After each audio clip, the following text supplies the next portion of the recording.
चुनाव से पहले किस तरह की तैयारी और क्या मैसेज जो है वो दिया? देखिए, उपचुनाव हैं और सलूम्बर और 84 के उपचुनाव होने हैं।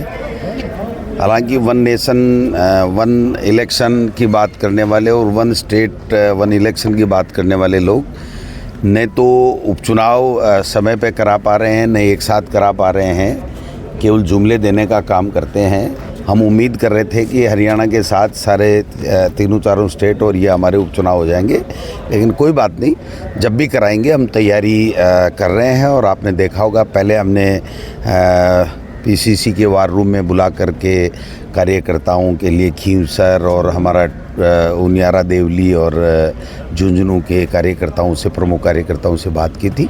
ये दोनों जो 84 और सलूम्बर है, ये थोड़ा दूर पड़ता था, तो हमने जयपुर नहीं बुला करके ये तय किया कि भाई हम खुद जाएंगे और वहाँ के कार्यकर्ताओं से चर्चा करेंगे। अच्छा संवाद हुआ है, अच्छी चर्चा हुई है, कार्यकर्ताओं में उत्साह है, जोश है, जुनून है और तैयार हैं हम चुनाव के लिए। जब भी चुनाव होंगे सारी सीटें कांग्रेस पार्टी जीतेगी, बीजेपी सुनने पे रहेगी इन 6 उपचुनाव में, ऐसा हमें लग रहा है। क्योंकि बीजेपी ने कोई काम नहीं किया 9 महीने से।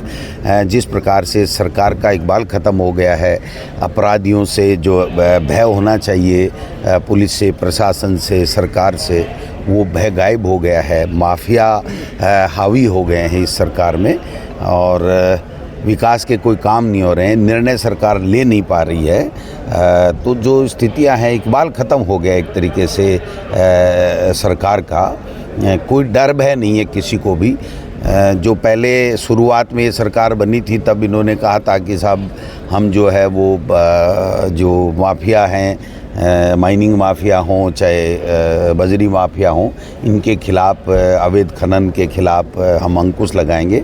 लेकिन 2, 5, 10 दिन का ये दस्तूर करके उन्होंने सेटिंग कर ली और सरकार में बैठे लोग उनसे बंदी लेने लग गए और आज माफिया जो है वो पूरे प्रदेश में हावी है। मुख्यमंत्री जी ने स्वयं ने माना है कि गंगानगर से हरियाणा की शराब, अवैध शराब चलती है और आराम से जो है वो गुजरात चली जाती है। तो इससे खुद मुख्यमंत्री जी मान रहे हैं, लेकिन वो ये कह रहे हैं सोचो, सोचना नहीं है, करना है, उसको रोकना है।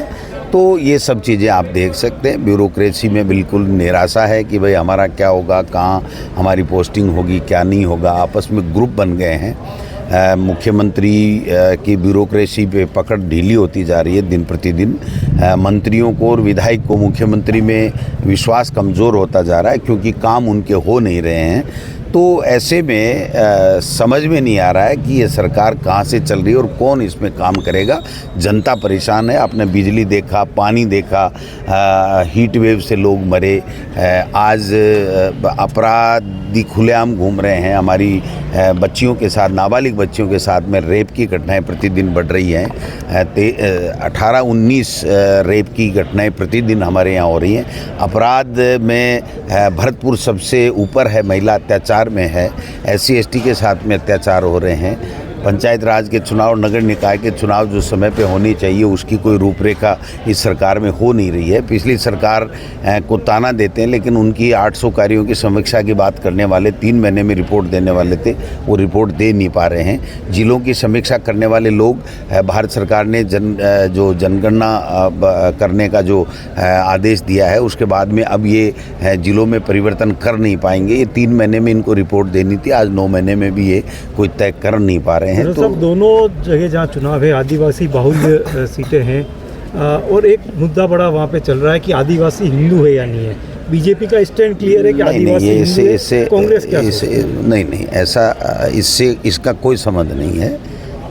ये सवाल मैं लेना भी नहीं चाहता और मैं उत्तर देना भी नहीं चाहता। वो जाने, उनका कानून जाने, भारत का संविधान क्या कहता है, उस संविधान के मुताबिक जो चीज़ है वो है। मुद्दा ये है कि आदिवासी भी परेशान है, नॉन आदिवासी भी परेशान है, स्वर्ण कास्ट भी परेशान है, OBC भी परेशान है। न आदिवासियों के काम हो रहे हैं, न श्रवण कास्ट के काम हो रहे हैं, न ओबीसी के हो रहे हैं। और हमारी पार्टी कह रही है कि ओबीसी की जनगणना करो, वो जनगणना ये कर नहीं रहे। SC ST की जनगणना करो और जिसका जितने हक है उसकी उतनी हिस्सेदारी होनी चाहिए।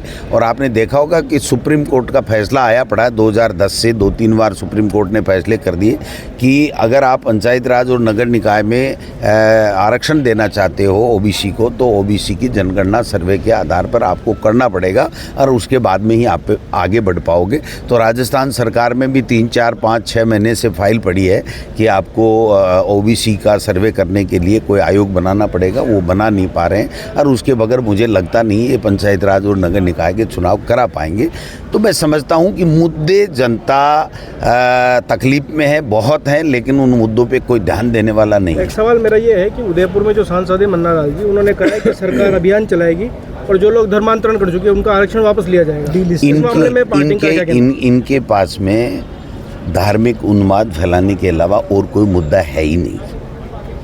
उनको MP बनाया जनता ने, तो उनको ये कहना चाहिए कि मोदी सरकार ये प्रोजेक्ट उदयपुर के लिए, संसदीय क्षेत्र के लिए ये लेकर के आ रही है, ये बात करनी चाहिए। ये कुछ लोग ऐसे हैं जो केवल धार्मिक उन्माद फैला करके, वर्ग संघर्ष करा करके, लोगों में नफरत का बीज बो करके अपनी राजनीतिक रोटियां सेकना चाहते हैं। होता है तो कांग्रेस का क्या? मैं कह रहा हूं कि ये सब बकवास बातें हैं, इनको कोई मतलब नहीं है, जनता के कल्याण से कोई लेना देना नहीं है।